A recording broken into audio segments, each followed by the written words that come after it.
এমন মুমিনকে শয়তানও ভয় পায়। হাল না ছাড়া মুমিনের গল্প।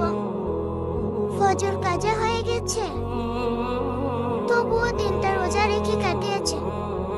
তাহাজ্জুদ ছুটে গেছে, ফজর পরে সূর্যোদয় পর্যন্ত মসজিদে থেকেছে। গতকাল এক পারা তিলাওয়াত ছুটে গেছে, আজ 2 পারা পড়ে নিয়েছে। এমন মুমিনকে শয়তানও ভয় পায়।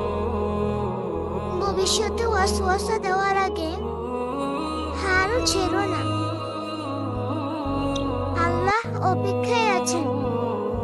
পরে যাওয়া অপরাধ না, পরে থেকে যাওয়াই আসল হাল। আজকে না পারলে আগামীকাল আবার চেষ্টা করো। শয়তান চায় তুমি হাল ছেড়ে দাও, কিন্তু তুমি লড়াই চালিয়ে যাও। আল্লাহ আমাদের এমন